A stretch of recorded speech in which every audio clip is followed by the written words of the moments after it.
இப்ப நாங்கள் பார்க்கும் பொழுதும் இந்த புலம்பெயர்ந்து பல பெற்றோர்கள் இப்படியான கதைகளைத்தான் நாங்கள் கேட்டுக்கொண்டிருக்கின்றோம். இது உண்மை.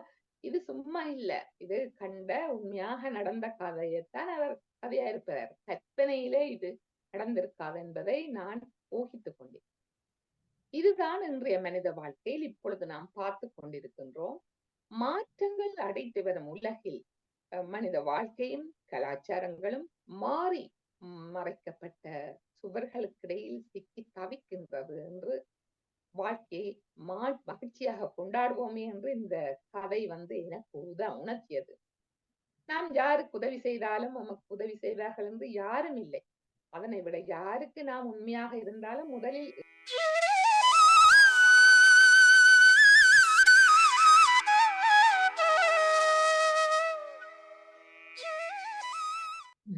வணக்கம்.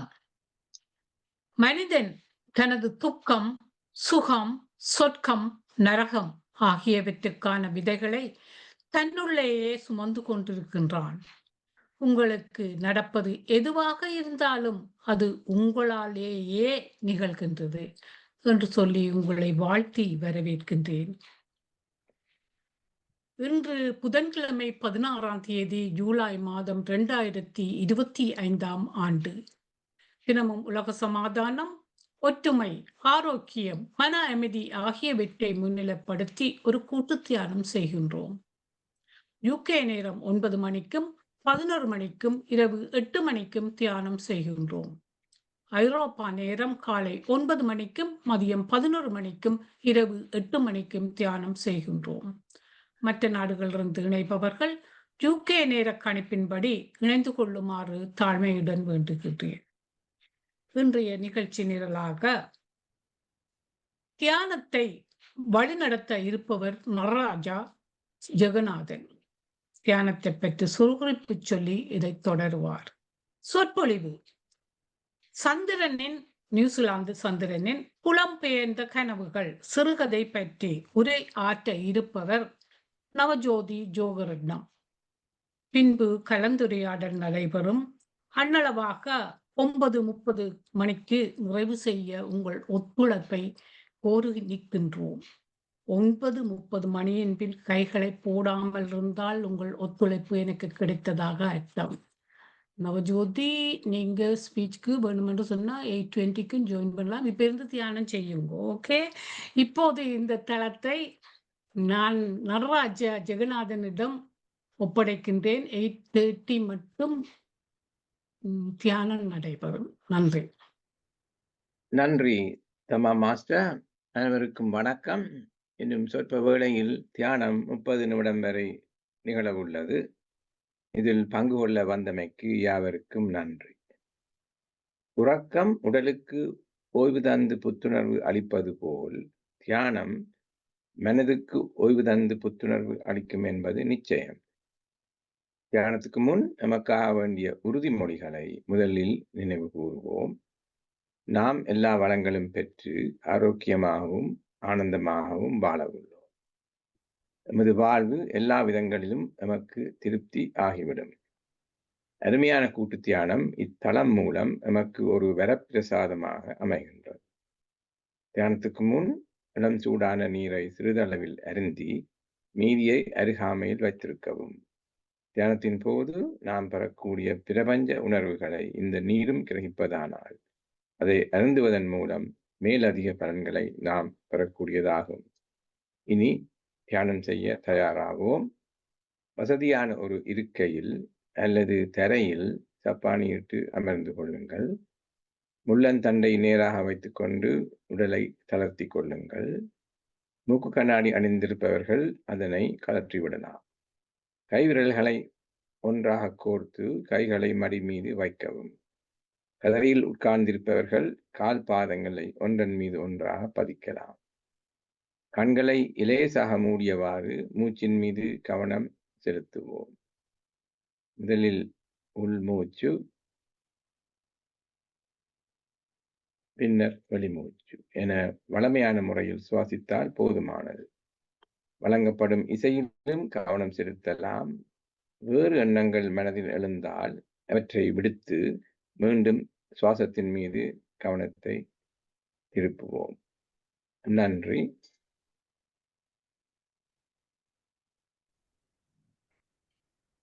தியானம் முடிவடைய இன்னும் 5 வினாடிகள் இருக்கின்றன.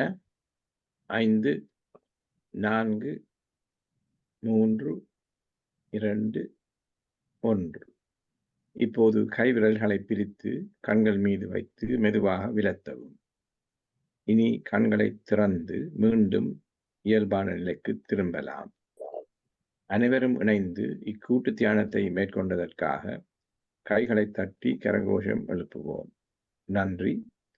மேற்கொண்டு இத்தலத்தை தமாதார மாஸ்டரிடம் கையளிக்கின்றேன். நன்றி. Thank you, Dr. Jagannathan Master. We are all united with the goodwill of the universe. We have done a powerful collective meditation highlighting peace of mind and health. When the meditation we do for ourselves is done collectively, it becomes a social force and has the power to expand at the level of home, street, city, country, and the world, encouraging everyone to engage in such meditation. We also express our heartfelt gratitude to PSSM Tamil Europe, PMC Tamil TV, who are providing the facilities. Let us sincerely wish you, Valha Valamudan, Valha Valamudan, live prosperously and make peace, good kindness, health, and harmony in the world. Thanks goes to Mr. and Mrs. Sri Kandaraja Masters for this platform, and thanks goes to Dr. Jagannathan Master for guiding the meditation. Thanks goes to Sri Kandaraja Master for playing the music, and thanks goes to Bhavani Master for doing the recording. Thanks goes to Sivamohan Master for displaying the flyers. Thank you all. Thank you. நன்றி தாரா master. இன்றைய சொற்பொழிவு சந்திரனின் அவர் நியூசிலாந்தில் வசிக்கின்றார். இந்த தலையங்கத்துக்கு நாங்கள் பட்ட பாடு பெரிய பாடு. அவ பெருசா தந்து விவரமா தரணும்னா நான் சின்னதா தாங்குவோன்னு சொல்லி சந்திரனின் நியூசிலாந்து புலம்பெயர்ந்த கனவுகள் என்ற சிறுகதையை பற்றி உரையாற்ற போகின்றார். இன்றைய சொற்பொழிவு ஆற்ற இருப்பவர் நவஜோதி ஜோகரட்னம். இவர் தந்தையின் வாரிசாக தமிழை வளர்த்துக் கொண்டிருக்கின்றார். மருதூர் கொத்தன் சர்வதேச சிறுகதை போட்டியில் 2வது இடத்தை தட்டி கொண்டவர் என்று தினகரன் பத்திரிகையில் நான் வாசித்த ஞாபகம் உண்டு. சிறப்பாக பாமுகம் வானொலியில் மகரந்த சிதறல் என்னும் நேர்களை காணலை செய்து வருகின்றார். இன்றைய சொற்பொழிவை ஆற்றப் போவது நவஜோதி ஜோகரட்னம். இந்த சந்திரனின் புலம்பெயர்ந்த கனவுகள் என்று சிறுகதையை பற்றி கேட்டுத்தான் பார்ப்போமே. நவஜோதி, தளம் உங்களுடையது. நன்றி.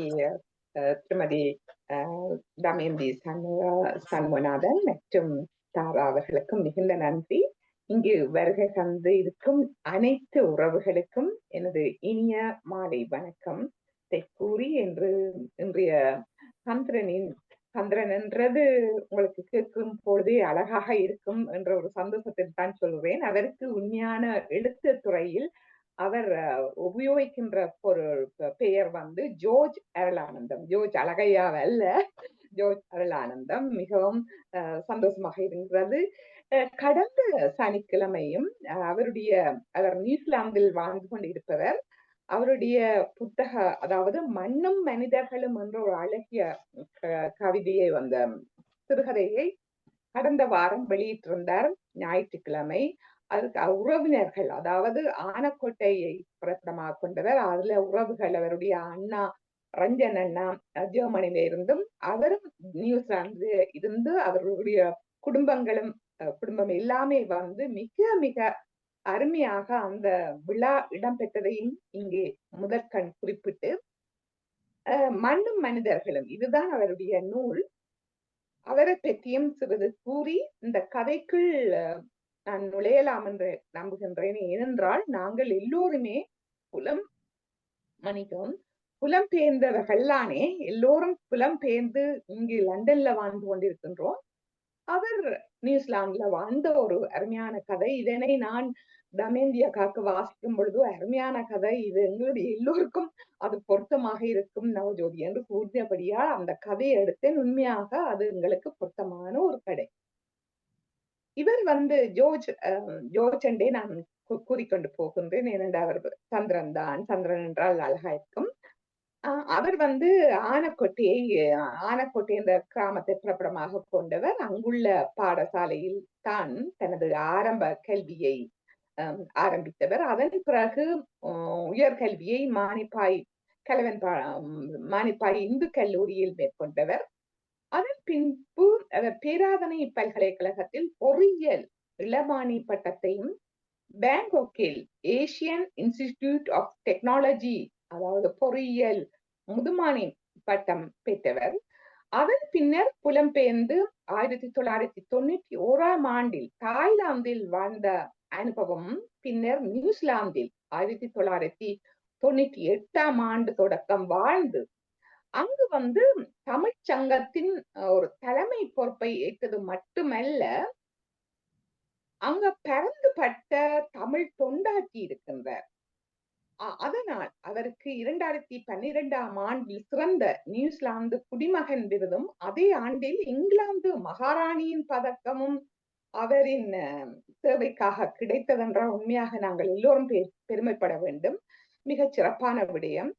அவரது சமூக தொண்டை முன்னிட்டு இவருக்கு 2022 கூட அவருக்கு officer of the New Zealand of the merit என்ற ஒரு விருதினை வழங்கி கௌரவித்திருக்கின்றார்கள்.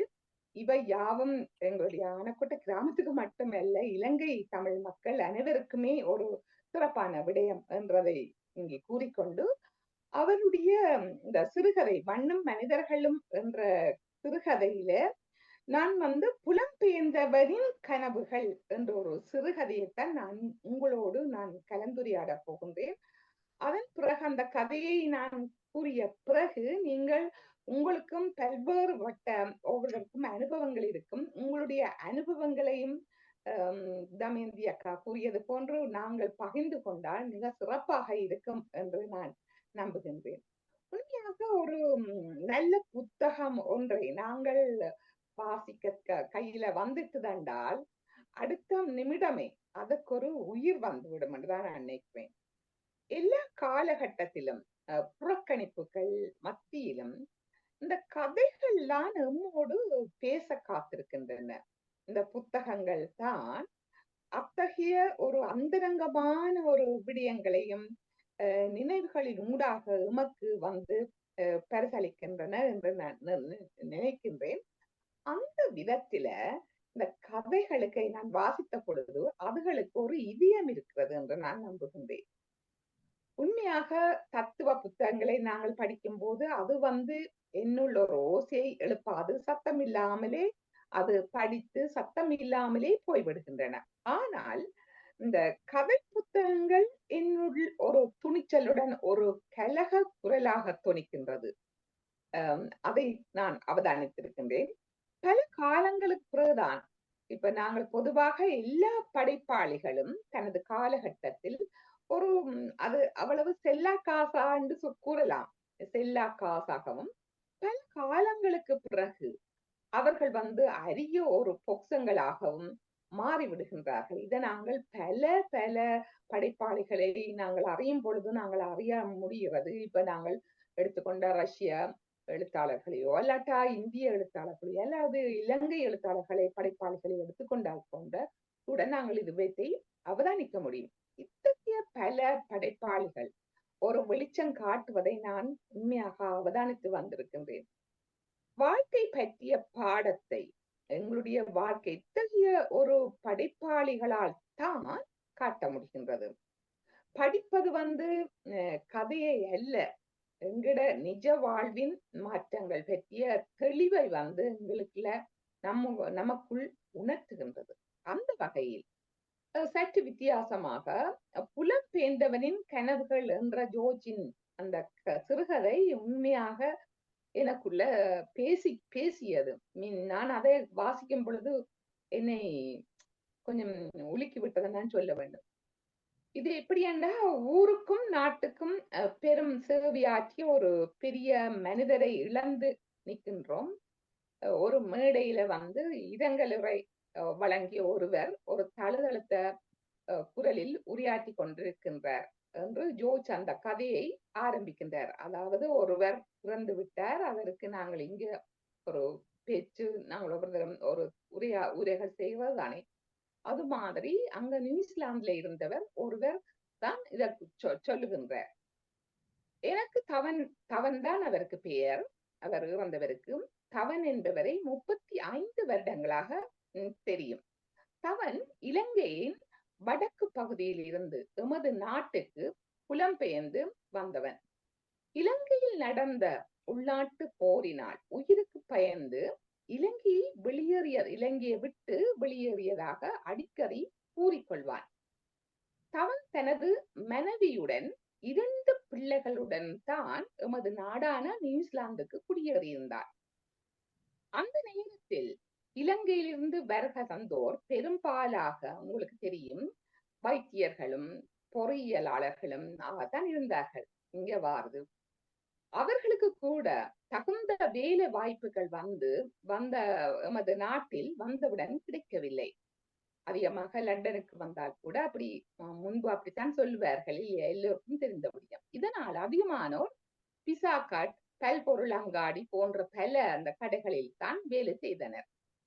இதற்கு வித்தியாசமாக தவனுக்கு அவன் குடியேறிய மிக குறுகிய காலத்தில் எமது நிறுவனத்தில் வேலை கிடைத்திருந்தது. அதற்கு அங்க வேலை கிடைச்சிட்டது. ஆரம்பத்தில் அவனது ஆங்கிலத்தை புரிவது சிரமமாகத்தான் இருந்தது. உங்களுக்கு எல்லோருக்கும் தெரியும், நாங்கள் இலங்கையில பழகிட்டு வந்து இங்கே அவங்களோட ப்ரொனவுன்சியேஷனுக்கு நாங்கள் கதைக்கிறது கஷ்டமா இருக்கும். பின்னர் அதற்கு என்னை பழக்கப்படுத்தி கொண்டேன் என்று சொல்லுகின்றார். எனது நிறுவனம் இயந்திரங்களை தயாரித்து பால்மா, வெண்ணெய், சீஸ் போன்ற உற்பத்தி செய்யும் தொழிற்சாலைகளுக்கு வழங்கி கொண்டிருந்தது. தவன் இயந்திரங்களை வடிவமைக்கும் ஒரு பொறியியலாளராகத்தான் அங்க வேலை செய்தான். அவருக்கு ஏதோ லக்கா அந்த வேலை கிடைச்சிட்டது. அவனது வேலை அலுவலகத்தில் இருந்தாலும் அடிக்கடி தொழிற்சாலைக்கு சென்று அங்கு அந்த தொழில் இயந்திரங்களை எல்லாம் கவனித்துக் கொண்டே அவர் இருப்பாராம். இப்பொழுது வந்து தவனின் இறுதி சடங்கின் போது ஒருவரின் உரையிலிருந்து ஆரம்பிக்கும் கதையாசிரியர் இப்படி அதெல்லாம் அவருடைய கதைகளை சொல்லிக் கொண்டிருக்கின்றார். கதையாசிரியர் கதையை வளர்த்து சென்று முடிக்கும் விதம் ஒரு தத்ரூபமாக அமைந்துள்ளது என்றால் அது ஒரு மிகையாகாது. உண்மையாக அது புலம்பெயர்த்து இங்க நடக்கிறதைத்தான் அவர் இறந்துட்டார். அதன் பிறகு அதை சொல்லிக் கொண்டிருக்கிறார். புலம்பெயர்ந்த ஒரு நிறுவனத்தில் தவன் இரவு பகலாக ஓய்வின்றி வேலைகளில் ஈடுபடுகின்றார். பிள்ளைகளை சிறப்புடன் படிப்பித்து நல்ல நிலைக்கு கொண்டு வர வேண்டும் என்று மிக பெரும் ஆசைதான்.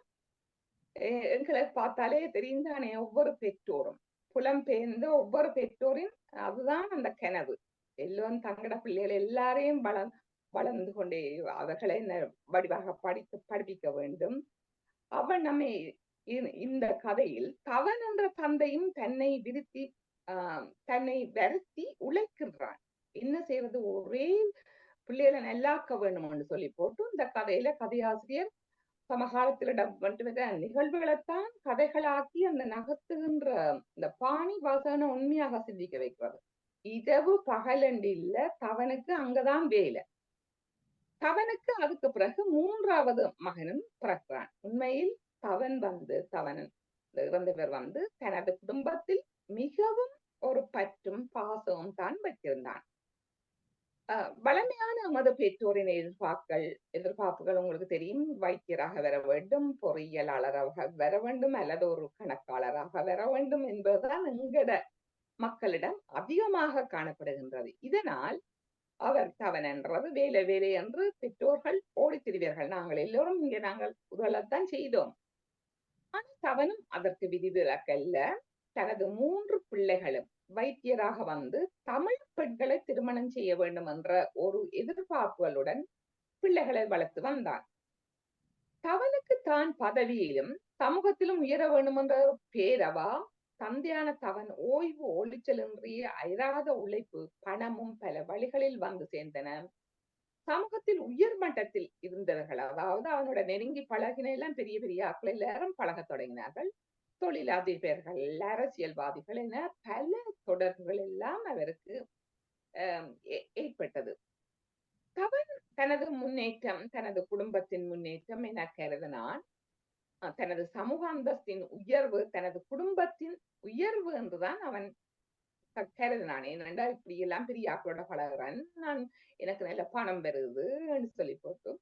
ஆனால் அதற்கான கடின உழைப்பு ஒன்றுக்கொன்று முரண்பாட்டை தோற்றுவித்திருக்கின்றன என்பதை அவன் உணரவில்லை.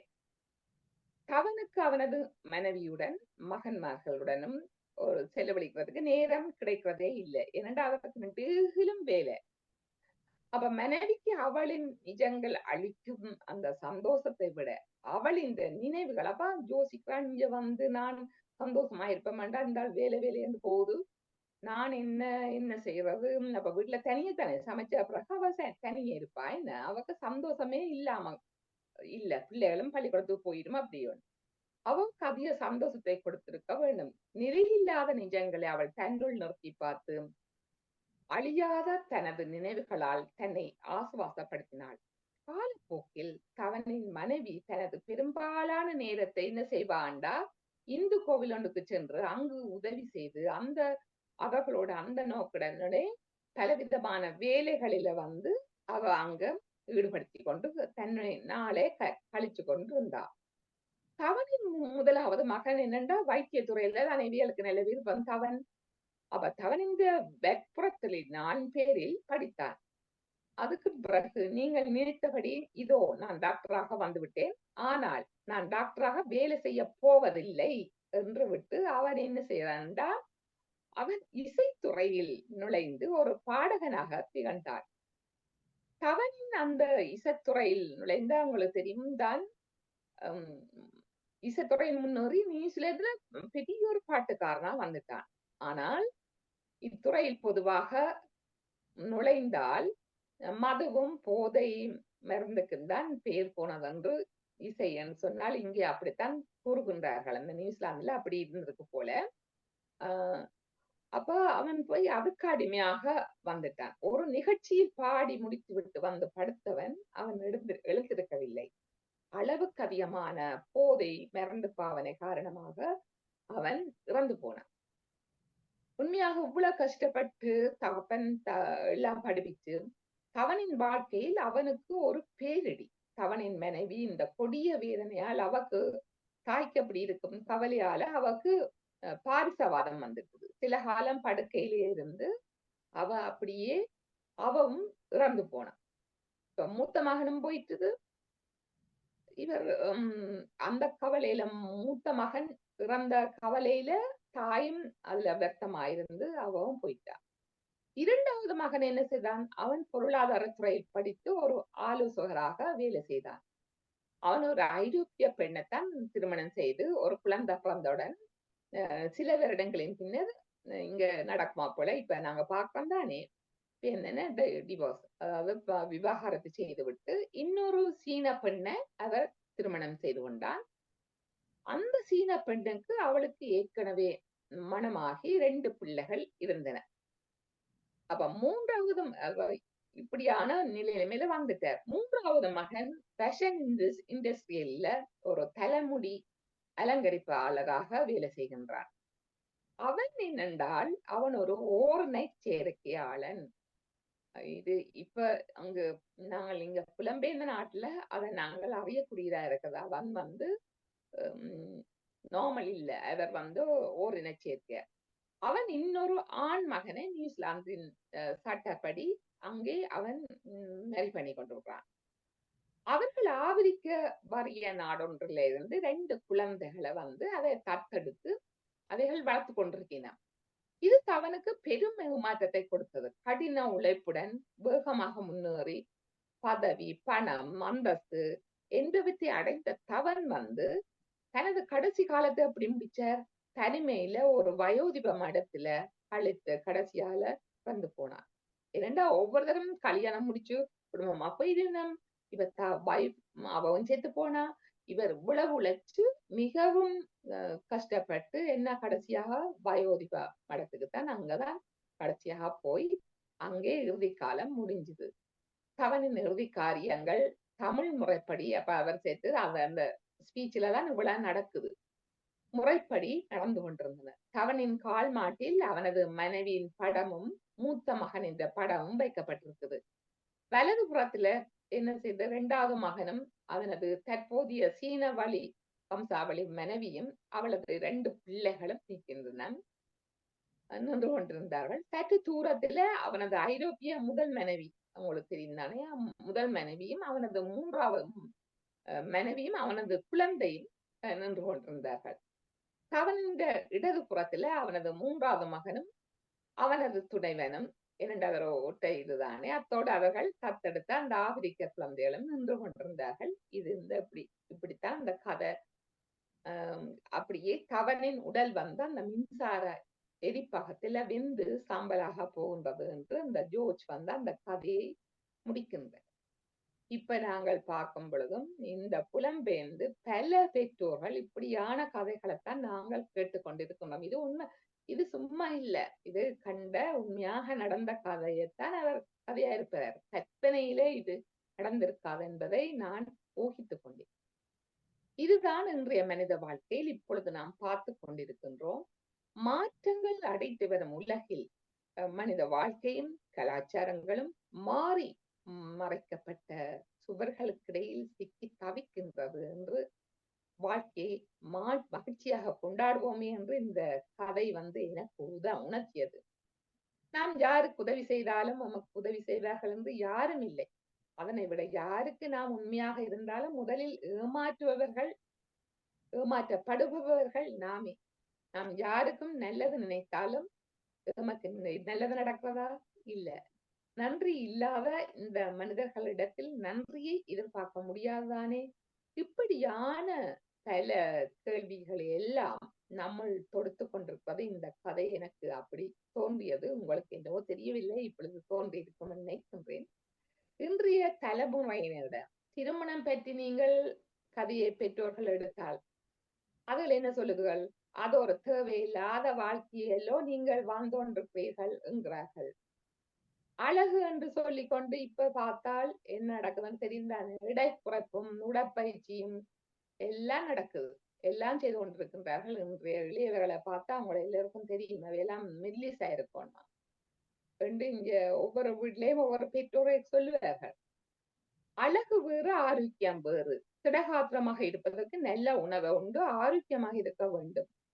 பெண்கள் வந்து கூடுதலாக உடலின் ஆரோக்கியத்தை கவனிக்கணும் என்றால் என்ன ஆரோக்கியமா இருந்தேன் உங்களை போல புள்ளிகளை பெற்று கொண்டு வளர்த்து கொண்டு போகணுமோ அப்படி ஒன்று கேட்கிறார்கள். அப்படின்னு பல பெற்றோர்கள் சொல்லுகிறார்கள்.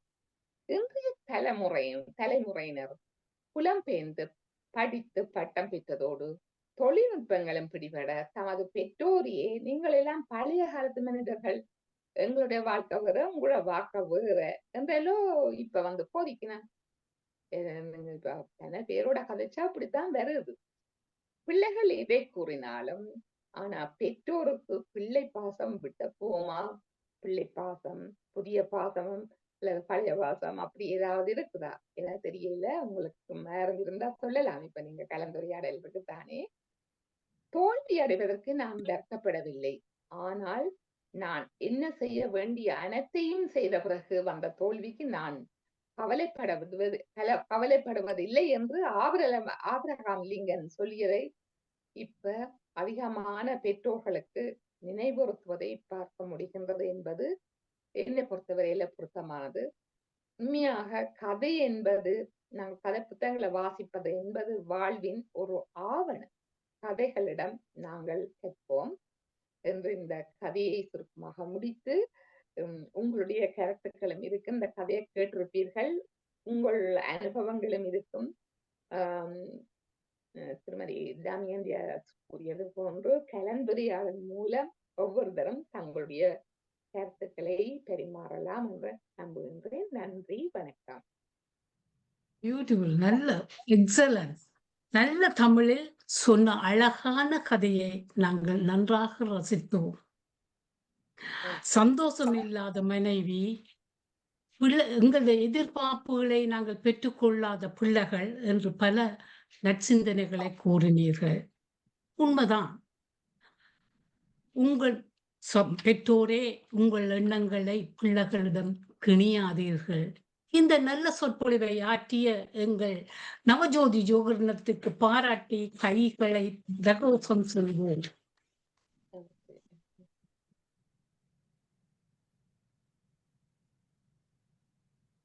சின்னொரு அறிவித்தல். Sorry for the error earlier. Thanks also goes to Dr. Sadam Mano Master for displaying the flyers as well. Thanks everyone for your help. இப்போது உங்கள் கரங்களை உயர்த்தி உங்கள் கருத்துக்களை சொல்லுமாறு பணிவாக கேட்டுக்கொள்ளுகின்றேன். யார் வரப்போகின்றீர்கள்? ஜெகாவா?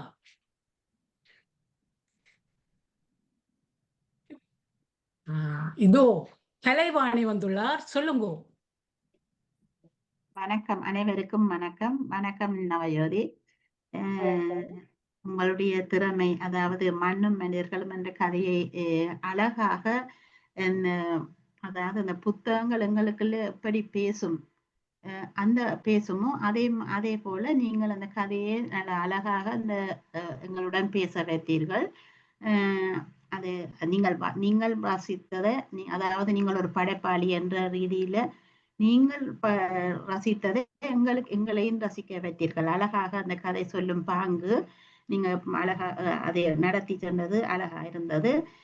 எங்களுக்கும் அந்த உணர்வுகளை நீங்கள் உணர்ந்ததை எங்களுக்கும் உணர்த்தினீர்கள். அப்படியே நன்றா இருந்தது. இதுல நான் எதுவும் புதிதாக இதுல எதுவும் எடுத்து சொல்ல வரவில்லை. இது எல்லா இடமும் இது நடக்கின்ற பொதுவான விஷயங்கள்லாம் இந்த கதையில் நாங்கள் படித்தோம். இப்பொழுதெல்லாம் இதுதான் இப்படித்தான் நடக்கிறது. பிள்ளைகளை நாங்கள் நினைத்த மாதிரி களிமண்ணில் பிடித்து வைத்த பொம்மை போல நாங்கள் பிள்ளைகளை வளர்க்க முடியாது. அவர்கள் தாங்களே வளர்ந்து கொள்றாங்க. ஆனால் ஒரே ஒரு தவறு அந்த ஜோர்ஜ் எழுத்தாளர் கூறியது, அது கவன் செய்த ஒரே ஒரு தவறு, குடும்பத்துடன் அவர் செலவழித்த நேரம் குறைவாக இருந்தது. அது ஒன்றுதான் அந்த குடும்பத்தின் இந்த நிலைமைக்கு காரணமாக வந்திருக்கலாம். அதை விட வேறு காரணங்களும் இருந்திருக்கலாம். ஆனால் இந்த பிள்ளைகளை பொதுவாக புலம்பெயர்ந்தவர்கள் நாங்கள் பிள்ளைகளை எங்களுடைய சமுதாயத்துக்குள்ளேயே பழக விடாமல் வெளிநாட்டவர்களோட மட்டும் பழக விட்டு அப்படியான குடும்பங்கள் அநேகமாக இருக்கின்றன. இப்ப தாய் கோயிலுக்கு எல்லாம் போறா, பிள்ளைகளை கூட்டி கொண்டு போகாம தான் மட்டும் போய் தனக்குத்தான் அமைதியை தேடி இருப்பா. பிள்ளைகளையும் அப்படியான இடங்களுக்கு எல்லாம் கூட்டி கொண்டு போய் தமிழாக்களோட பழக விட்டு, எங்களுடைய சமூகத்தோட பழக விட்டு, அந்த இதை அப்பாவும் செய்யலை அம்மாவும் செய்யலைன்னா பிள்ளைகள் தனித்து போய்விடுவார்கள். அவர்கள் தங்களுடைய வழியைத்தான் பார்ப்பார்கள். ஆகவே இந்த விஷயத்தில் நாங்கள் கவனமா இருக்க வேண்டும் என்று நினைக்கிறேன். இதுதான் நீங்கள் கூறிய கதையிலிருந்து நாங்கள் எடுத்துக்கொள்ள வேண்டிய படிப்பினை என்று நான் நினைக்கிறேன். மிக அழகாக இந்த கதையை எங்களுக்கு எடுத்து வந்து உங்களுக்கு எமது நன்றியை கூறிக்கொண்டு விடைபெறுகிறேன். நன்றி, வணக்கம். வடிவா சொன்னீங்க கலைவாணி. நிச்சயமா இது உண்மை. ஏனென்றால் நாங்கள் சுயசிந்தனை இல்லாமல் வளர்ந்தோம். இலங்கையில் நாங்கள் சுயசிந்தனை இல்லாமல் கைப்பொம்மைகளாக வளர்ந்தோம். ஆனால் இப்ப பிள்ளைகளை சுயசிந்தனையோட வளர விட்டு அவர்கள் எங்களுக்கு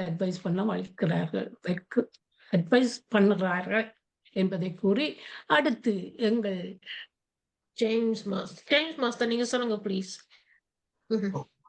எல்லோருக்கும் நிறைந்த வணக்கம்.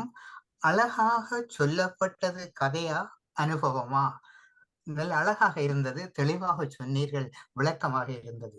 ஒரு திருமண நிகழ்வு ஒன்றிலே நான் அதை ஒரு நிகழ்ச்சி ஒன்றினை நடத்தி கொண்டிருந்த பொழுது நான் கண்டுகொண்ட விடயம், பெற்றோரோடு பிள்ளைகள் கூட்டாக உணவருந்துவது இல்லை.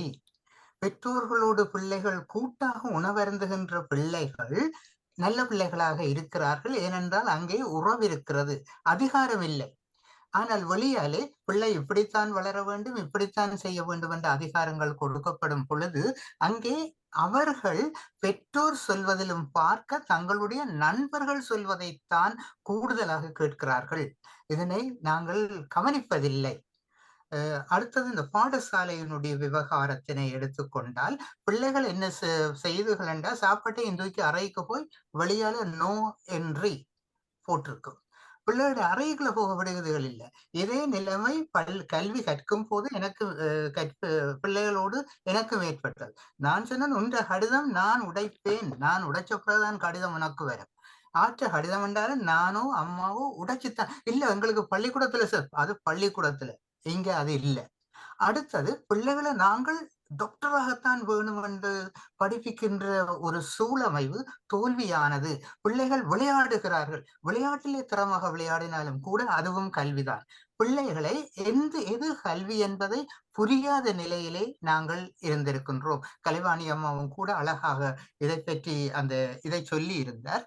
பிள்ளைகளோடு நாம் நேரம் செலவழிப்பது குறைவு.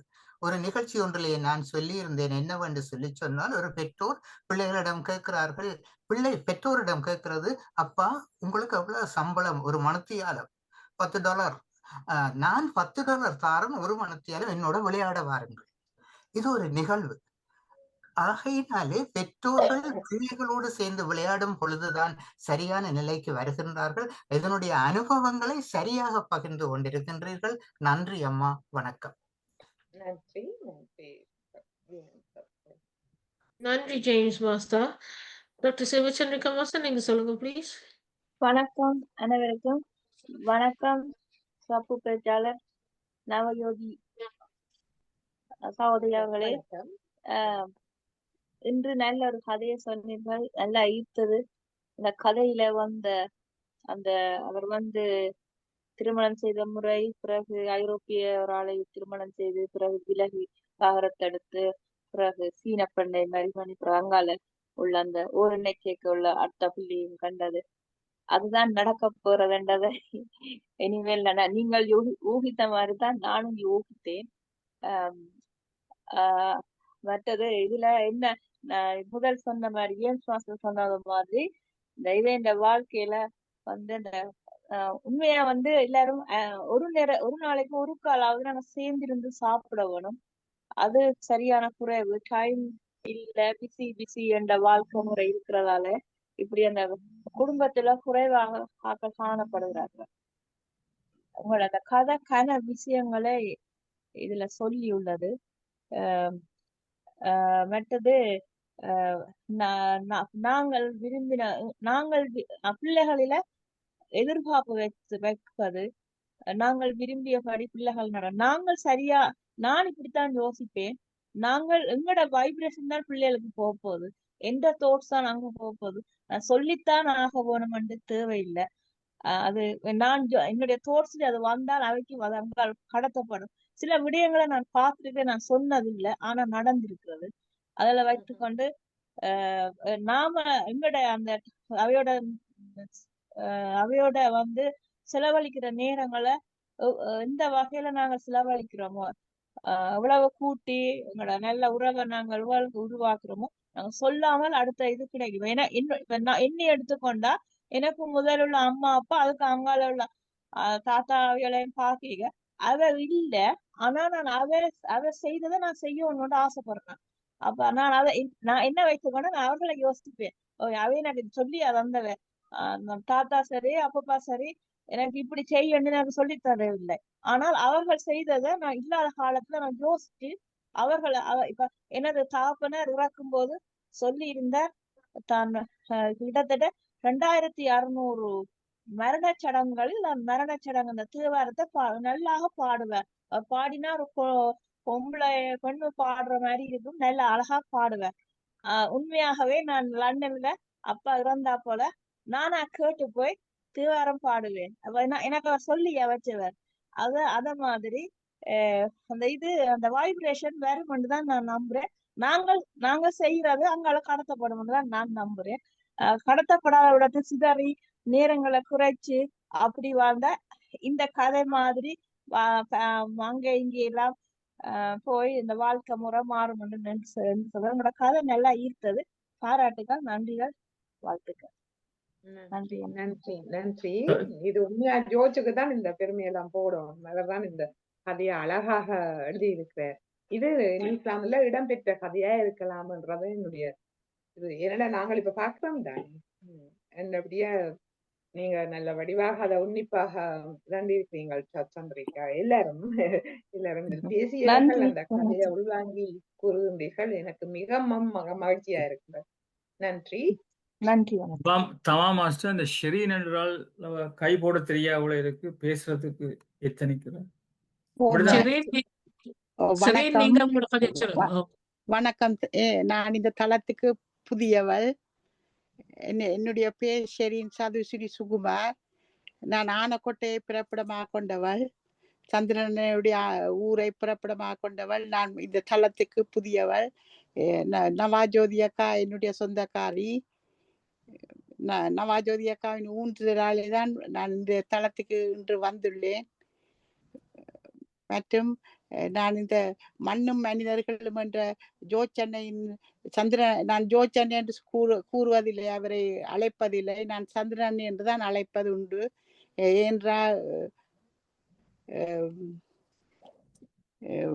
ஏனென்றால் அவர் எமது ஊருக்கு அவரை சந்திரன் என்றுதான் எமது ஆனக்கோட்டை மக்களுக்கு தெரியும்.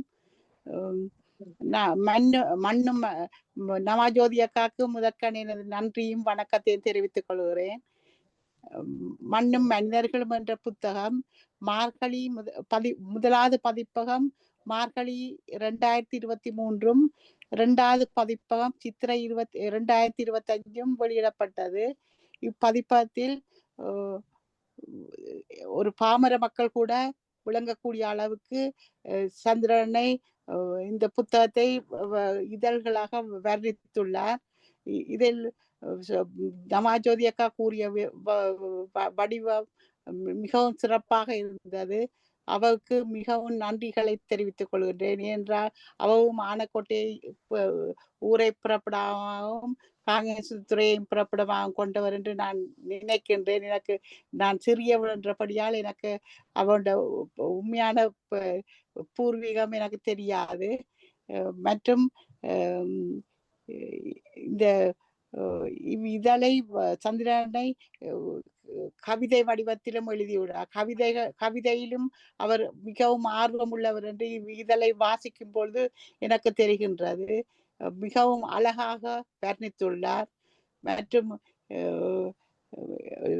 யார் நவாஜோதி அக்கா கூறிய மாதிரி நாம் முந்தின ஊரில் இருக்கும் போது எமது தாய் தகப்பனின் சொல்லை கோடு கீறினா அதை தாண்ட மாட்டோம். ஆனா இப்போது பிள்ளைகளோ எமது பெற்றோரின் சொல்லை கேட்பது குறைவு, சரியான குறைவு. தாங்கள் நினைச்சதைத்தான் செய்கிறார்கள். தாங்கள் நினைப்பது எதுவோ அதை செய்து முடிக்கிறார்கள். தங்களுக்கு திருமணமோ படிப்போ மற்றும் பொழுதுபோக்கோ மற்றும் ஹாலிடேஸோ தாங்கள் நினைப்பதை செய்கிறார்கள். நாங்க அந்த காலத்தில் அம்மா அப்பாவின் அறிவுரையை கேட்டுத்தான் நடந்த நாங்கள் நடந்தது சரி என்று சொல்ல வரையில இப்பத்த பிள்ளைகள வளர்ப்பு முறையும் பிள்ளையன்று கூற வரையில. ஆனா அவர்களும் பெற்றோர்களை மதிக்க பழகணும் என்று கூறி எனது உரையை முடித்துக் கொள்கிறேன். நன்றி நன்றி. சரி, பவானி விக்னேஸ்வரன் மாஸ்டர், நீங்க சொல்லுங்க ப்ளீஸ். எல்லோருக்கும் வணக்கம். இன்று நவஜோதி அம்மா நல்லொரு கதையை சொன்னா அது மிகவும் துக்கமாகவும் இருந்தது. இந்த தாய் தகப்பன் கதையின்படி அவர் தன்னை முன்னேற்றி கொண்டிருந்தவரை அந்த குடும்பத்தை அவ்வளவாக கவனிக்கவில்லை போல் தெரிகிறது. அதால பிள்ளைகள் அவர் இதை எடுத்துக்கொண்டு வேலையை செய்து கொண்டு அவரோட அது அப்படியே நல்லா வந்தால் நல்லா இருக்கும் என்று நினைச்சிருக்கலாம். ஆனால் அதை அவர் ஸ்பெண்ட் பண்ணல, டைமை ஸ்பெண்ட் பண்ணாதபடியால் பிள்ளைகள் எல்லாம் தங்களோட வாட்டில் வளர்ந்து கொண்டு இருந்திருக்கிறான். அப்ப இவர் கவிதைகளும் எழுதி வேலைகளையும் செய்து கொண்டு, ஆனா இவர் அப்படி வரமாட்டேன்னு நினைக்க இல்லை. ஆனா அப்படி வந்துட்டது. அவருக்கு அந்த முந்தின எக்ஸ்பீரியன்ஸ் இல்லைத்தானே. அப்ப இந்த முந்தின இதுல அப்படி வந்துட்டு அந்த மிகவும் துக்கமான விஷயம். அதனால நாங்கள் பிள்ளைகளோட கொஞ்சம் கூட கூட எங்களோட பிள்ளைகள் எல்லாம் இவரெல்லாம் படிப்பு நெடுவும் தானே படிப்பிச்சு கொண்டு இருப்பார். அப்ப அதுகளெல்லாம் கூட கூட இன்டராக்ஷன்ல சாப்பிடுறதாலும் உங்களோட தான் இருந்து சாப்பிடணும். அப்படியான இதால் ரெண்டு வரையக்குள்ள பிள்ளைகள் கொஞ்சம் கூட அணைஞ்சு வர வேணும். அதோட எனக்கு பொம்பளை பிள்ளைகள் இருந்தபடியால் என் கூட எங்களோட இருந்தபடியால் எங்களுக்கு அந்த இது வரவில்லை. எங்கண்ட கல்யாணம் தான் வேற வெள்ளக்கார ஆக்களை செய்தாலும் எங்கண்ட முறைய சாரி உடுத்து எல்லாம் கல்யாண வீடுகளுக்கெல்லாம் வருவினோம். அந்தபடியா அந்த கொஞ்சம் கூடங்க பிள்ளைகளை கூட அரவணைச்சிருக்க வேணும்னு நான் நினைக்கிறேன். சொல்லிக்கொண்டு நன்றி கூறி விடப்படுகிறேன். நன்றி பவானி அவர்கள். சொன்னது போல அவன் அப்பாவும் பிள்ளைகள்ல அதிக நேசம்தானே, பிள்ளைகளை நல்லாக்க வேணும் என்ற நோக்கத்தோட தான் அவர் செய்திருக்கின்றார். ஆனா அந்த அவர்கிட்ட சூழ்நிலை அப்படியே இருக்கு. அந்த புலம்பெயர்ந்த நாட்டுல அந்த சூழ்நிலை பெற்றோருக்கு அப்படித்தான் அமைந்து விடுறது. பிள்ளைகளும் அவர்கள் வேலைண்டா தானே காசு வரும் அப்படி என்று சொல்லி அவர் அந்த இதுலதான் போயிருக்கிறார். ஆனா கொஞ்சம் ஒரு நேரத்தை தாண்டி அதை பேர்ந்துதான் சொல்லுறோம். இப்பதான் நாங்க கண்டுபிடிச்சிருக்கோம் கொஞ்சம் ஸ்பெண்ட் பண்ண வேண்டும். பிள்ளைகள் படிக்கும், தாய் அதை கவனிப்பான்னு சொன்னா அது நீங்க சொன்னது கொஞ்சம் கவனிக்கத்தான் வேணும். அப்ப எல்லோருக்கும் எங்களுக்கும் ஒரு அறிவுத்தல்லானே இல்லையா? எங்களுக்கு ஒரு எக்ஸ்பீரியன்ஸ் முந்தி எப்படி எங்களுக்கு வர இல்லையே, அந்தபடியே இது எங்களுக்கு ஒரு புது அனுபவம் தான். அனுபவம். ஆமா. நன்றி நன்றி. நல்ல கருத்து. ஆமா. நன்றி பவானி மாஸ்டர். நவநீதி மாஸ்டர் நீங்க சொல்லுங்க ப்ளீஸ். அனைவருக்கும் வணக்கம். மிக்க நன்றி நவல்சோதி அவர்களே. மிகவும் அருமையாக இந்த கதை எடுத்து கூறிய விதம் மிகவும் சிறப்பாக இருந்தது. நல்லா விளக்கமாக கூறிக்கொண்டு போனீர்கள். நீங்க அந்த கதை உண்மையான கதை என்று தெரியுது. ஏன்னா அந்த கதை சொன்னதுல இருந்து அது உண்மையான கதை தான். ஆனா ஒரு குடும்பத்துக்கு இப்படி ஒரு பரிதாபமான நிலை வாரது, அந்த தகப்பன் தன்னை கொடுத்துத்தான் அவர் குடும்பத்துக்காகத்தான் பாடுபட்டவர். அவரை பிழை சொல்ல இயலாது, ஃபேமிலியையும் பிழை சொல்ல இயலாது இந்த நேரத்தில். ஏனென்றா தகப்பன் ஃபேமிலி கொஞ்சம் வைஃப் கொஞ்சம் யோசிச்சிருக்கலாம், என்னத்துக்காக அவர் உழைக்கிறார், தன்னை கொடுத்து அவவையும் காப்பாற்றி பிள்ளையும் காப்பாற்றத்தானே அவர் உழைச்சவர். ஆனால் அவ கொஞ்சம் அண்டர்ஸ்டாண்ட் பண்ணியிருக்கலாமோ என்ற எனக்கு ஒரு இது இருக்குது. ஏனெண்டா அவ வேலைக்கு போறேல, அவக்கு சமையல், அப்ப வீட்டை இருக்கைக்குல கோயிலுக்கு போய் மற்றது அவரையும் கவனிச்சிருக்கலாம், பிள்ளைகளையும் கவனிச்சிருக்கலாம் கூட. அங்க ஸ்லோன்ல எல்லாரும் வைஃப் மேர் வேலைக்கு போறேல தானே. அப்ப அவையில் முழுக்க எல்லார்ட்ட வைஃப் மேரும் வீட்டை இருந்து எங்கட அம்மாவிலெல்லாம் வீட்டை இருந்து பிள்ளைகளை பார்த்து தப்பா போய் அப்படித்தான் செய்து வந்தது. அதைத்தான் அவர் வைஃபுக்கு வேலைக்கு போக விடாம தானே அந்த அவன் சம்பளத்தையும் சேர்த்து உழைச்சு கொண்டு வந்திருக்கின்றார். ஆனபடியா நாங்கள் இந்த நேரத்துல ஒருவரையுமே பிழை கொள்ள முடியாது. பிள்ளைகளையும் நாங்கள் இப்ப எங்கட பிள்ளைகளை பிழை சொல்ல முடியாது. அவையில் படிப்பு வேலை செய்யணும் எல்லாம் செய்யணும். ஆனபடியா நாங்கள் பிள்ளைகளையும் ஒரு நிலையும் இதுல பிழை இல்லை. இது சூழல்ல தான் என்னென்ன சூழலாலதான் இது நடந்திருக்கு. ஆனபடியா இது ஒரு நல்ல ஒரு கதை, நல்ல ஒரு படிப்பினை. ஏன்னா இப்படியாக இருக்கிற ஃபேமிலி கொஞ்சம் திருந்தி தாங்கள் யோசிச்சு என்னத்துக்காக தாய் தப்பன் கஷ்டப்படினவன் பிள்ளைகளுக்கும் அது உணரத்தக்கதா இருக்கும். நான் எங்கள் எல்லா பிள்ளைகளும் இப்படியா இருக்க மாட்டினோம். ஆனபடியா இது ஒரு நல்ல ஒரு கதை. எல்லோருக்கும் ஒரு மூளைய என்ன சொல்றது, இதை வாசிக்க நீங்க கூறினபடியா இது எல்லோருக்கும் ஒரு நல்ல ஒரு படிப்பினையாக இருக்கின்றது. மிக்க நன்றி. மிக்க நன்றி. நன்றி நன்றி. 5 பாயிண்ட் சொல்லியிருக்கிறோம். சிந்திக்க வைக்கக்கூடிய கதைகள் எல்லாருக்கும் யார்லையும் நாங்க பிள்ளை சொல்ல இல்லை. தவம் அந்த நேரத்துல அவருக்கு இந்த அறிவின்படி அவர் வேலை செய்து இப்படி செய்திருக்கிறார். நாங்களும் வரைக்க எங்களோட வீட்டுல இருந்தது 2 கப் 3 கிளாஸ். அதோடு நாங்க சிவிக்கையிலுமா ஓடி ஓடி உழைத்துத்தான் நாங்கள் இன்றைக்கு இந்த நிலைமையில் வந்திருக்கின்றோம். இல்லை என்று சொன்னால் இந்த நிலைமை எங்களுக்கு வந்துடாது. எனவே நாங்க உழைக்க வேண்டும். அது எல்லாரும் எடுக்கிறதை பொறுத்தும் இருக்குது. சுரேந்திரா நீங்க சொல்லுங்க உங்களோட கருத்து. அனைவருக்கும் வணக்கம். நவஜோதி அம்மா, உங்களுடைய கதையை கேட்கும் போது நான் எனக்கு என்னுடைய மனம் கவலையாக போய்விட்டது. ஏனென்றா நாங்கள் எல்லோரும் கஷ்டப்பட்டுத்தான் உழைச்சி இப்போ இந்த நிலைக்கு வந்திருக்கிறோம். அப்படி இருக்க இன்னொரு ஆளுக்கு அப்படி இப்படியா நடந்தது என்றதை கேட்கும் போது மிகவும் கவலையாக இருக்கிறது. அதே நேரம் இப்ப நான் இப்ப நேரம் இருந்தா இன்னொன்று சொல்லுவேன். இப்ப என்னுடைய அம்மாவுக்கு 94 வயது. அவ இப்ப ஹாஸ்பிட்டல் கேர் ஹோம்ல இருக்கிறா. ஏனென்றா அவளுக்கு லிக்விட்ல தான் சாப்பிட வேணும், எல்லாம் செய்ய வேணும். அப்ப நாங்கள் ஒவ்வொரு நாளும் மாறி மாறி போய் அவளோட மத்தியான சாப்பாட்டு நேரம் நிற்கிறது. அப்ப அவ சில வேளை எங்களுக்கு இந்த ஒரு எனக்கும் என்னுடைய தங்கச்சியருக்கும் தான் அவ எல்லாம் கத்தி கதைப்பா, கோவிச்சு கதைப்பா. மற்றவையோட சந்தோஷமா கதைப்பா, எங்களோட கோவிச்சு கதைப்பா.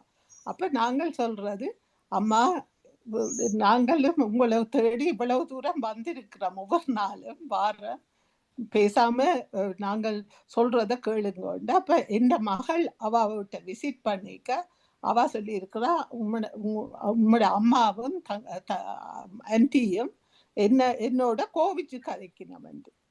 அப்ப இந்த மகள் வந்து என்கிட்ட சொன்னா, அம்மா போங்கோ, ஆனா அவளோட சந்தோஷமா இருந்துட்டு வாங்கோண்டு.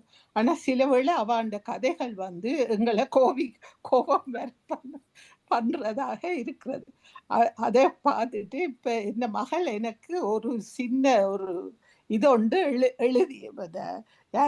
யாரோ எழுதினதை அனுப்பி இருந்தால் அது ஆங்கிலத்தில் இருக்கிறது. அதை நான் உங்களுக்கு வாசிச்சு காட்ட வேண்டி இருக்கிறேன். A letter from a mother to a daughter. My dear girl, the day you see I am getting old, I ask you to please be patient, but most of all, try to understand what I am going through. If when we talk, I repeat the same thing 1,000 times, don't interrupt to say, you said the same thing a minute ago. Just listen, please. Try to remember the time when you were little. I would read the same story night after night until you would fall asleep. When I don't want to take a bath, don't be mad and don't embarrass me. Remember when I had to run after you, making excuses and trying to get you to take a shower when you were just a girl. When you see how ignorant I am when it comes to new technology, give me the time to learn and don't look at me that way. Remember, honey, I patiently taught you how to do many things like eating, getting dressed, combing your hair, and dealing with life issues every day.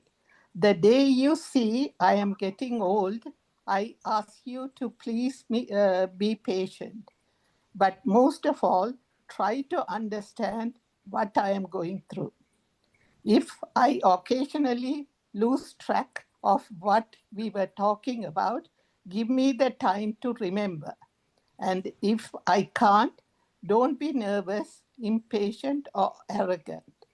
Just know in your heart that the most important thing for me is to be with you.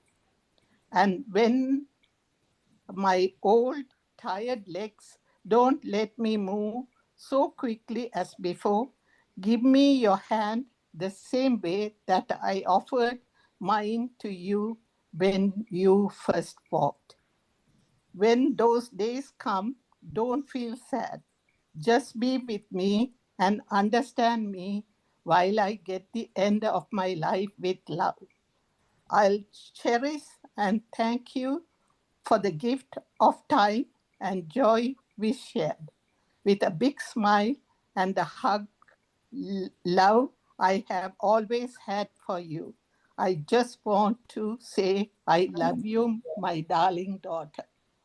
இது எனக்கு இந்த daughter அனுப்பியிருந்தவா. அதை கேட்டது நீங்க சொன்னது போல எல்லா பிள்ளைகளும் ஒரே மாதிரி இல்லை, வித்தியாசமான பிள்ளைகளும் இருக்கிறார்கள் என்றதுதான் எனக்கு நினைவு வந்தது. நான் இதை வாசிச்சு போட்டு அழலண்டு அழுதேன். ஏன் அம்மாவோட நான் கத்துறேன். அப்படி எல்லாருக்கும் எல்லா விதமான இதுகளும் வாரதுண்டு. இது இன்று எனக்கு எனது மகள் அனுப்பி இருந்தவா என்றால் நான் அம்மாவோட சண்டை பிடிக்கிறேன் என்ற பேசுறேன் என்று. இது எல்லாருக்கும் இந்த அட்வைஸும் பொருந்தும் என்று நினைக்கிறேன். நன்றி, வணக்கம். நிச்சயமாக இந்த கவிதையை நானும் வாசிக்கிறேன். என்ற மனமும் நெகிழ்ந்தது. நாங்கள் ஒரு நாளும் பேசக்கூடாது, எங்களோட அம்மா பொறுமையா இருந்தவா என்பதை உணர்ந்து கொள்ள வேண்டும். சொல்லுங்க நவஜோதி. ஆமாம், நிச்சயமாக நல்ல ஒரு உதாரணம். எல்லோரையும் இதுதானே கதைகள் ஒரு ஆவணம் இல்லையா, எங்களையும் கதைக்க சிந்திக்க வைக்கிறது இல்லையா. ஒவ்வொரு கதையும் எல்லோருக்குள்ளேயும் கதை இருப்பது. பல கதைகள் இருக்கு, சில பேருக்கு எழுத தெரியாத ஒழிய மற்றபடி எத்தனையோ கதைகள் உங்களுக்குள்ளேயும் கிடக்குது, அத எழுத வேணும். அந்த விதத்துல இதுவும் ஒரு அற்புதமான கதை. எங்கள் தாய் பெற்றோரை நாங்கள் எந்த நாளும் அவர்களை வணங்க வேணும் என்றத இந்த ஒரு அருமையான சந்தர்ப்பத்துல இது எங்களை உணர்த்தியது என்று கூறி நிற்கின்றேன். நன்றி. சரி, யாராவது? நன்றி சுகேந்திர மாஸ்டர். ராதே மாஸ்டர், நீங்க சொல்லுங்க ப்ளீஸ். எல்லோருக்கும் வணக்கம். நவஜோதி மாஸ்டர், நீங்க இன்றைக்கு நல்ல ஒரு கதையொன்று சொல்லி இருக்கிறீங்க. ஆனால் நான் அந்த கதையை கேட்டு நான் ஒரு விதத்திலே ஆச்சரியப்பட இல்லை. ஏனெண்டா இந்த கதை அநேகமாக இந்த காலத்துல எங்களோட குடும்பங்கள் எல்லாத்துக்குள்ளேயுமே நடந்து கொண்டுதான் இருக்குது. நீங்கள் இந்த அநேகமா இதுல கருத்து சொன்னாக்கள் எல்லாம் தாய் தகப்பன்லதான் எல்லாம் பிள்ளைன்ற மாதிரி சொல்லினோம். ஆனா நான் அதை அக்செப்ட் பண்ண மாட்டேன். சில தாய் தகப்பன்ல சில பிள்ளைகள் இருக்கலாம். ஒரு there is no perfect parent. So அந்த வகையில நாங்க எல்லாரும் பிளவுறதுதான். ஆனா சில குடும்பங்களை நீங்க பாத்தீங்களா, தாய் தகப்பன் எவ்வளவு நல்லா இருந்து எத்தனை எல்லாம் செய்து பிள்ளைகளுக்கு எல்லாம் அன்பா இருந்து நீங்க சொன்ன மாதிரி ஒரு மேசையிலேயே இருந்து சாப்பிட்டு அது எல்லாம் செய்தாலும் பிள்ளைகள் படிச்சு வந்த உடனே அவைக்கு ஒருவேளை பியர் ப்ரெஷர் இருக்கலாம், இல்லாட்டி வேற என்னாலும் இருக்கலாம், இல்லாட்டி கொஞ்சம் தங்களுக்குள்ளேயோ கொஞ்சம் தலைக்கணம் வரலாம், யாருக்கு தெரியும். அந்த பிள்ளைகள் தங்களுடைய எண்ணப்படி நடக்குதுகள் இல்லையா. அப்ப தாய் தகப்பனால சில நேரத்துல அதுல கண்ட்ரோல் பண்ண இயலாமலும் இருக்கும். மற்றது இப்ப நாங்கள் எங்கட அப்பா அம்மா மாதிரி எங்கட வாழ்க்கை இல்லை. ஒவ்வொரு ஜெனரேஷனும் படிக்கவோ என்னவோ அவை ஒவ்வொரு விதத்துல முன்னேறி கொண்டு போயினோம், பின்தங்கி கொண்டும் போராக்களும் இருக்கணும். ஆனா அநேகமா ஒவ்வொரு விதத்துல என்னென்றா அதுக்கேற்ற மாதிரி தான் இன்றைய நடைமுறை எல்லாம் இருக்குது. இந்த டெக்னாலஜி ஹாஸ் அட்வான்ஸ்ட். அப்ப அந்த பிள்ளைகளும் அதுக்கேற்ற மாதிரி தான் அதுகளும் இது. அப்ப என்ன பொறுத்தளவுல நாங்கள் தான் கூட அண்டர்ஸ்டாண்டிங்கா இருக்க வேணும். நாங்கள் கூட அண்டர்ஸ்டாண்டிங்கா இருந்து அந்த அந்த இந்த பிள்ளைகளை ஃபோர்ஸ் பண்ணக்கூடாது. அநேகமா நீங்க இந்த ஸ்ரீலங்கன் பேரண்ட்ஸை பார்த்தீங்களா, எனக்கு நான் ஸ்ரீலங்கன் இருந்த இடத்துல கனகாலமா சீவிக்கிறேன். நான் அவுட் ஆஃப் லண்டன் தான் நாங்க சீவிச்சது. ஆனபடியா எங்களுக்கு அந்த எல்லா ஸ்ரீலங்கன்ஸோடையும் பழகிறதுக்கோ கோயிலுக்கு போறதுக்கோ குளத்துக்கு போறதுக்கோ எங்களுக்கு அந்த வசதி இருக்க இல்லை அந்த நேரம். நான் 1965 வந்தேன் நான். அப்ப அந்த நேரம் ஒன்றுமே இல்லை. அப்ப எங்கட பிள்ளைகள் எல்லாம் வெள்ளக்காரரோடையும் பக்கத்துல இருந்த எல்லாரோடையும் தான் பழகினதுகளே ஒழிய, அப்ப பழகினத்தால அதுகளின் வே ஆஃப் திங்கிங் எல்லாம் வித்தியாசம். அப்ப அப்ப அப்ப அந்த விதத்துல பார்க்க போனா எனக்கு இந்த பிள்ளைகளோட ஒரு விதமான ப்ராப்ளமும் இருக்க இல்லை. அதில் படிச்சதுகள், யூனிவர்சிட்டிக்கு போதுகள், வேலையை பார்த்து கொண்டு இருக்கிறேன். இனி அவையவ தங்கட வாழ்க்கையில அவையவைக்கு ஏதாவது பிரச்சனை வந்தா அதுக்கு நான் பொறுப்பில்லை, அது அவைய வேண்ட பிரச்சனை. அப்ப அப்படி நாங்க வளர்ந்த நாங்கள். எந்த பேரண்ட்ஸும் எங்களுக்கு அவ்வளவு ஃப்ரீடம் தந்தவ. எங்களோட உள்ள 5 கேர்ள்ஸ். ஆனா ஒருத்தரையும் இன்னதான் செய்ய வேணும், இப்படித்தான் செய்ய வேணும் என்று வற்புறுத்தல. ஆனபடியா நானும் இந்த பிள்ளைகளை இன்னத்துக்கு தான் நீங்க படியுங்கன்னு சொல்லி வற்புறுத்தல. அப்போ தங்களுக்கு விருப்பமான படிப்பைத்தான் படிச்சவ. அதான் நான் நினைக்கிறேன், ஓரளவுக்கு நாங்கள் பிள்ளைகளுக்கு ஃப்ரீடம் கொடுக்கணும். நாங்கள் ஃப்ரீடம் கொடுக்காம நாங்க வளர்த்தோம்னா அதுதான் பெரிய பிள்ளை. ஆனா இப்ப எனக்கு இப்ப நான் என் அப்பா மாதிரி ஆன சீவியம் விட இல்லை. ஆனா எந்த பிள்ளைகள் நான் சீவிச்ச மாதிரி சீவிக்கல. ஆனா அவன் பிள்ளைகள் அவ நான் எந்த பிள்ளைகளை வளர்த்த மாதிரி அவன் பிள்ளைகள் இல்லை. ஏனென்றா it is lot to do with technology as well. ஏன்னா அந்த technologically they are so advanced இல்லையா? ஆனபடியா அந்த விஷயங்கள்ல எத்தனையோ வித்தியாசங்கள் இருக்குன்னு தான் நான் நினைக்கிறேன். ஆனா மற்றது நீங்க தோல்வியை பற்றி சொன்ன, நீங்கள் தோல்வி அடையாட்டி நீங்க புத்திசாலியாயும் பெற இயலாது. என்ன தோல்வியில இருந்துதான் நீங்க புத்திசாலியா வரலாம். அப்ப தோல்வியில இருந்து நீங்க உங்களோட லெசன்ஸை லேர்ன் பண்ணுவாங்க. அதை லேர்ன் பண்ணி பிள்ளைகளுக்கும் சொல்லி கொடுக்கணும்னு தான் நான் நினைக்கிறேன். எனக்கு தெரியாது, நான் எந்த அனுபவம் கொஞ்சத்தை சொல்லி இருக்கிறேன். மற்றது நீங்க சொன்ன மாதிரி புலம்பெயர்ந்த நாடுன்றபடியா நாங்கள் அந்த காலத்துல ஓடி ஓடி உழைச்சது தான். ஆனா நான் சொல்ல மாட்டேன் எல்லா பேரண்ட்ஸும் பிள்ளைகளை நெக்லெக்ட் பண்ணதுன்ற அளவுக்கு நான் சொல்ல மாட்டேன். நான் இருந்த இடத்துல அப்படி ஒன்றும் நடக்க இல்லை. So I don't know. Anyway thank you அம்மா உங்களோட ஸ்பீச்சுக்கு. நன்றி. You are lucky. உங்களோட பிள்ளைகள நல்ல இதா வந்துட்டுது. சில பேரண்ட்ஸ் கதைக்கிறத வச்சுதான் அவர் அதை பார்த்த அனுபவங்களை வச்சுதான் செய்திருக்கிறார் போல அந்த கதையை உருவாக்கி இருக்கிறார் நினைக்கின்றேன். எல்லாம் அனுபவம் தானே, வெவ்வேறுபட்ட அனுபவம் தானே, எல்லாரும் ஒரே மாதிரி இருக்காதுதானே. அந்த விதத்துல உங்களுடைய கருத்து மிக அற்புதம். நல்லா இருக்குது, நல்லா இருக்கும். இந்த டெக்னாலஜிவே எல்லாம் கூடியதால பிள்ளைகளுக்கு எங்களை இலங்கையில இருந்து வந்த பெற்றோரை விட கூடுதலான அறிவு அவைகள் சரி அட்வான்ஸா போயினம்ன்றதும் அது நாங்கள் மாற்றுக்கிறது இல்லை. அந்த விதத்திலையும் போவார்கள். அதை நாங்கள் சில பெற்றோர்கள் அத பின்னோக்கி அதுல கொஞ்சம் கவனம் எடுக்காம இருக்கிறதாலையும் பிள்ளைகள் கொஞ்சம் முரண்படுறதாகவும் நாங்கள் அறிய முடிகிறது. அப்படியாயும் இருக்கிறது. அந்த விதத்துல பார்க்கலாம். நல்லது உங்களோட கருத்து. ஆமாம், நன்றி. இந்த கதைகளை எல்லாத்தையும் நான் கேள்விப்பட்டிருக்கின்றேன். நிஜமாகவே சாதாரண வாழ்க்கையில நடந்து கொண்டிருப்பதையும் நான் கண்டிருக்கின்றேன். இது உண்மையான கதையை அவர் வேற ஒரு விதமா எழுதியிருக்கிறார் என்று நினைக்கிறேன். நல்ல கதை, அனிமே நல்ல கதையோ கூடாத கதையோ அதுல அறிவு எங்களுக்கு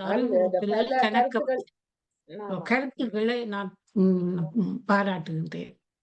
இப்போது எங்கள் சிறிஸ்கந்தராஜா மாஸ்டரை அழைக்கின்றோம்.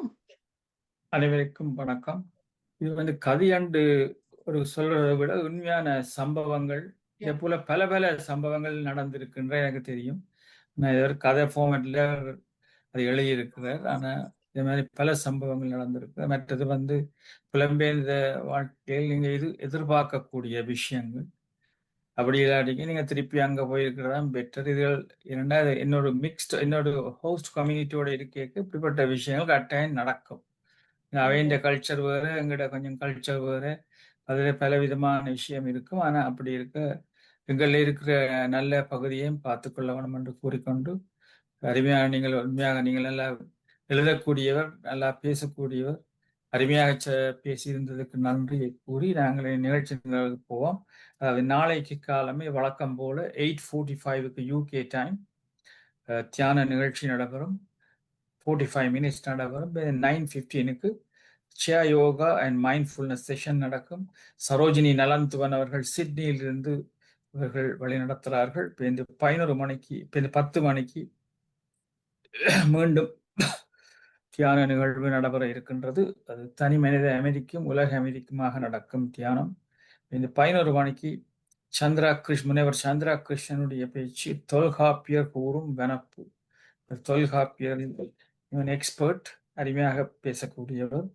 நாளைக்கு வழக்கம் போல ஒவ்வொரு தேர்ஸ்டேயும் இரவு 8 மணிக்கு கதம்பு நிகழ்ச்சி நடைபெறும். அதில் பலரும் கலந்து கொள்ளலாம். விருப்பமான ஆக்கள், நீங்கள் படித்ததில் பிடிச்சது என்று பாடக்கூடிய ஆக்கள் பாடலாம். அதில் 3-4 தமிழ் ஸ்கூல்ஸ்கள் இப்போ ஒரு குழுமம் அது இருக்கிற Herts Tamil schools, Hertfordshire Tamil school, Sutton Tamil school, Coventry Tamil school, போன்ற இடங்களிலிருந்து பிள்ளைகள் வந்து கலந்து கொள்ள வருகிறார்கள். அதே போல ஃப்ரைடே வெள்ளிக்கிழமையும் வழக்கம் போல யோகா நிகழ்ச்சி சிவசதாருடைய 9 மணி பின்பு 11 மணிக்கு டாக்டர் சுரேஷ்குமாருடைய பேச்சு இருக்கிறது. ஸ்ட்ரெஸ் மேனேஜ்மெண்ட்டை பற்றி பேசுகிறார். பின்பு வெள்ளிக்கிழமை இரவு 8 மணிக்கு மனச்சாட்சி என்ற தலைப்பில் டாக்டர் விநாயகன் கணேசமூர்த்தி அவர்கள் பேச வருகிறார்கள். அப்படி ஒவ்வொரு நாளும் அருமையான தியான நிகழ்ச்சிக்கு பிறகு அருமையான பேச்சாளர்கள், வித்தியாசமான பேச்சாளர்கள் வருவார்கள். முடிந்த அளவு உங்களுக்கு தெரிஞ்சாங்களுக்கு சொல்லுங்க. இதில் 4 யோகா டீச்சர்ஸ் யோகா படிப்பிக்கிறார்கள். சியா யோகா இருக்கிறது.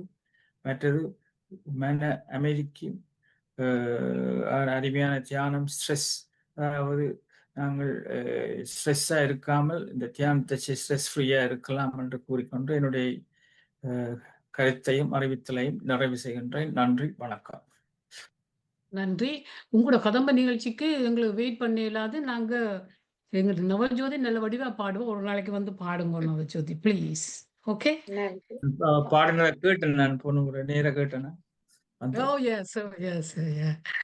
ஓகே. வியாழக்கிழமை வந்து பாடுறேன்னா பாடுங்க. நாளைக்கு 8 மணிக்கு வேறுங்க. இதே போல அருமையா தியானத்துல பிறகு பாடலாம். ஆமாம், நாளைக்கு என்னுடைய ப்ரோக்ராம் இருக்கு. நடாமோகன் அவரோட செய்த என்னுடைய மகரந்த சித்திரல் ப்ரோக்ராம் இருக்கு. அதுக்கு நீங்களும் வந்து என்னோட கலந்து கொள்ளலாம் யாராவது விரும்பினால். அந்த ப்ரோக்ராம் எவ்ரி தேர்ஸ்டேயும் இந்த 8 o'clock தான் நான் செய்யறேன். நான் இப்ப கலந்து கொள்ளும். ஆமா, நன்றி நன்றி. எங்களுடைய வரவேற்புக்கு நீங்க சொல்ல போறீங்களா? நிறைவு செய்ய நேரம் இது. நிறைவு செய்வோமா? நவஜோதி நான் சொல்ல போறீங்களா? எல்லோருக்கும் நன்றி. உண்மையாக எனக்கு இன்றைய கதை இது ஒரு வித்தியாசமாக இருந்தது. எங்களுடைய நடைமுறை பிரச்சனை, எங்களுடைய மக்களுக்கு நடைபெறுகின்ற பிரச்சனைகளை பற்றிய அவர் ஒரு கதையை நான் உங்களுக்கு எடுத்து வந்து சொன்னதுக்கும், நீங்கள் இவ்வளவு ஆர்வம் காட்டி வந்து எல்லோரும் அதற்கு உங்களுடைய கருத்துக்களை சொன்னதுக்கும் நான் பேர் குறிப்பிடலாமோ தெரியல. ஒவ்வொரு தரம் நான் வைக்கிறேன்.